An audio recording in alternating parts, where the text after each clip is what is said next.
So good afternoon. Thanks for stopping to talk with me. I'm Sancha. I'm here with the Daily Hour. Your name? Sean Dill. Your name? Kandwani, Nori Bashir. Do you know what the party's platforms have they laid out their platforms enough for you to understand what they're proposing and not really who you would vote for, but just who is giving us enough information or the most information to make a solid decision?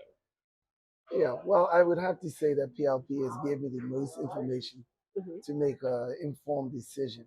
I live in Hamilton Parish, and I've never seen not one OBA person come to my door to find out what my issues are or concerns of that nature. So, if I'm gonna be honest with you, I'm thinking that PLP will be the way to go.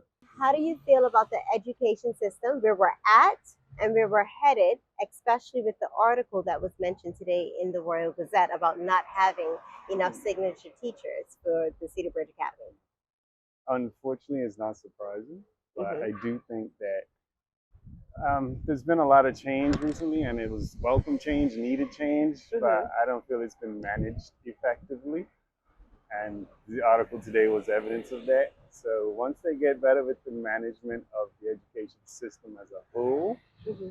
the OBA mentioned education platform, education authority, sorry, Hmm. that might be the route to go. But other than that, it's just management. It seems to be a government overall issue, management. Hmm. I think that would solve a lot of problems. How are you feeling about school systems in Bermuda on a whole, where we're at and where we're going? To tell you the honest God truth, I have two daughters in the public school system. Hmm. My oldest daughter goes to West Pembroke, and Hmm. my youngest daughter goes to Devonshire Preschool.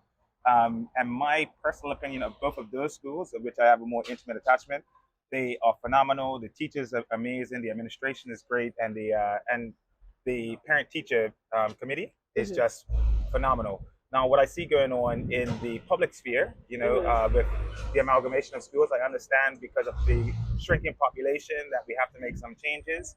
I just would hope that there was more dialogue with the public in bringing them along with why and how they're going to be doing things, as opposed to changing as much as it seems like there are a lot of changes.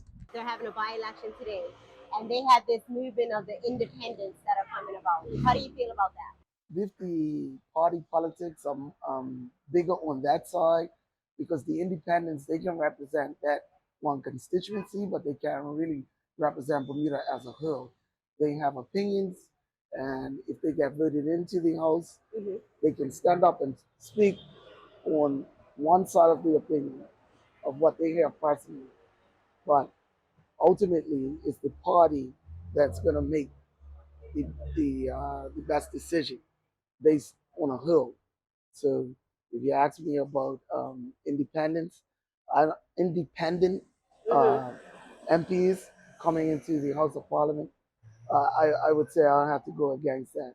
Um, I like that John Swan is getting himself back involved, but Hmm. I think that he would be better suited more as a consultant to whichever party he decides, based on his history and knowledge. And he was once, the actual premier of Bermuda. So, my position in regards to that would be that I'm against the independence. Recently, the minister Jason Hayward came out and said that there's going to be increase in minimum wage Mm-hmm. in June 2025 and every 2 years after that. How do you feel about that? Well, I believe in the concept of a minimum wage. Bermuda Hmm. is not a cheap place to live. Hmm. And a base minimum for people to be able to live and survive is not something that I'm against. As a business owner, I can see how that could put a squeeze on businesses also. So as long as there's dialogue between the business community, the public, and the government, I think that they can find a resolution that will work for everyone. Thus far, do you feel like there has been open dialogue with regards to this topic with the government and the business owners? No one spoke to me directly, but I read the news, Okay. so I would hope so. Okay. But anytime somebody wants to talk to me, I'm happy to talk.